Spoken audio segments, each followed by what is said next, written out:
Classic Horror with Dom Newton. Episode 3, Silence of Fable by Edgar Allan Poe. Edosin dihora karhuptai tekai fahaches, frones tekai chahartraha. The mountain pinnacles slumber. Valleys, crags, and caves are silent. "Listen to me," said the demon, as he placed his hand upon my head. "The region of which I speak is a dreary region in Libya by the borders of the river Zaire, and there is no quiet there nor silence. The waters of the river have a saffron and sickly hue, and they flow not onwards to the sea, but palpitate forever and forever beneath the red eye of the sun, with a tumultuous and convulsive motion. For many miles on either side of the river's oozy bed is a pale desert of gigantic water lilies. They sigh one unto the other in that solitude, and stretch towards the heaven their long and ghastly necks, and nod to and fro their everlasting heads, and there is an indistinct murmur which cometh out from among them, like the rushing of subterrene water, and they sigh one unto the other. But there is a boundary to their realm, the boundary of the dark, horrible, lofty forest. There, like the waves about the Hebrides, the low underwood is agitated continually, but there is no wind throughout the heaven, and the tall primeval trees rock eternally hither and thither with a crashing and mighty sound, and from their high summits, one by one, drop everlasting dews, and at the roots strange poisonous flowers lie writhing in perturbed slumber. And overhead, with a rustling and loud noise, the grey clouds rush westwardly forever until they roll, a cataract, over the fiery wall of the horizon.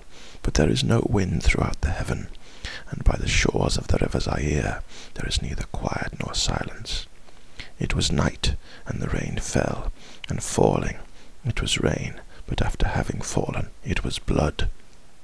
And I stood in the morass among the tall, and the rain fell upon my head, and the lilies sighed one unto the other in the solemnity of their desolation. And all at once the moon arose through the thin ghastly mist, and was crimson in colour, and mine eyes fell upon a huge grey rock which stood by the shore of the river, and was lighted by the light of the moon. And the rock grey and ghastly and tall, and the rock was grey.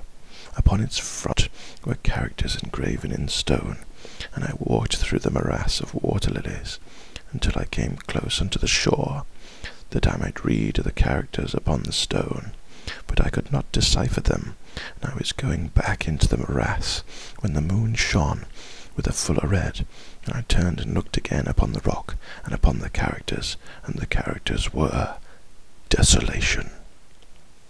And I looked upwards, and there stood a man upon the summit of the rock, and I hid myself among the water lilies, that I might discover the actions of the man.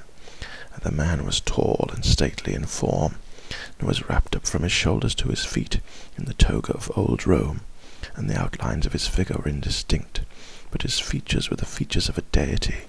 For the mantle of the night, and of the mist, and of the moon, and of the dew, had covered the features of his face, and his brow was lofty with thought, and his eye wild with care. And in the few furrows upon his cheek I read the fables of sorrow and weariness, and disgust with mankind, and a longing after solitude. And the man sat upon the rock, and leaned his head upon his hand, and looked out upon the desolation. He looked down into the low, unquiet shrubbery, and up into the tall primeval trees, and up higher at the rustling heaven, and into the crimson moon. And I lay close within shelter of the lilies, and observed the actions of the man, and the man trembled in the solitude.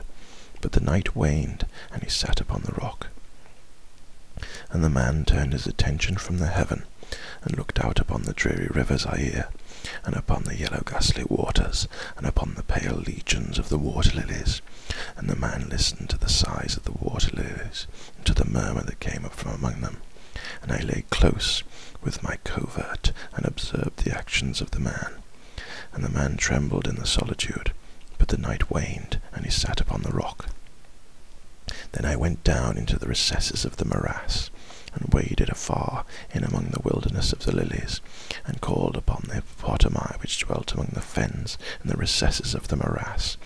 And the hippopotami heard my call, and came with the behemoth unto the foot of the rock, and roared loudly and fearfully beneath the moon.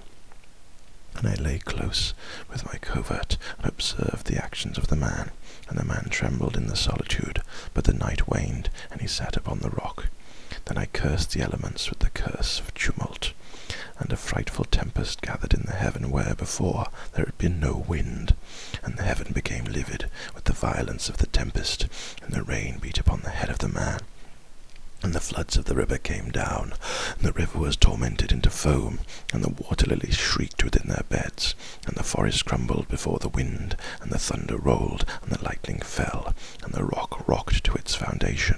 And I lay close with my covert, and observed the actions of the man. And the man trembled in the solitude, but the night waned, and he sat upon the rock.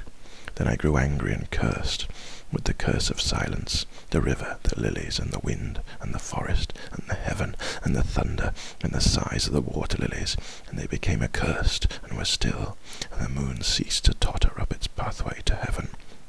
And the thunder died away, and the lightning did not flash, and the clouds hung motionless, and the waters sunk to their level and remained, and the trees ceased to rock, and the water lilies sighed no more, and the murmur was heard no longer from among them, nor any shadow of sound throughout the vast, illimitable desert.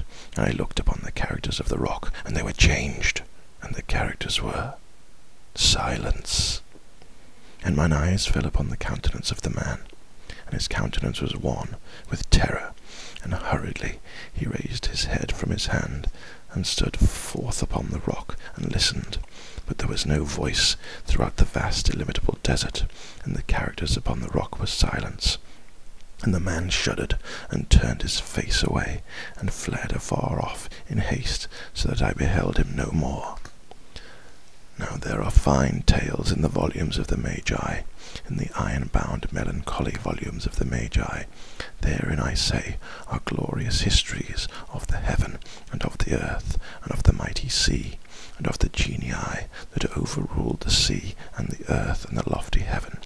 There was much lore, too, in the sayings which were said by the Sibyls, and the holy, holy things were heard of old, by the dim leaves that trembled around Dodona. But as Allah liveth, that fable which the demon told me as he sat by my side in the shadow of the tomb, I hold to be the most wonderful of all. And as the demon made an end of his story, he fell back within the cavity of the tomb and laughed. And I could not laugh with the demon, and he cursed me because I could not laugh. And the lynx which dwelleth forever in the tomb came out therefrom, and lay down at the feet of the demon, and looked at him steadily in the face. That was Silence, a Fable, by Edgar Allan Poe, read by Dom Newton, and produced for radio by Preacher Productions.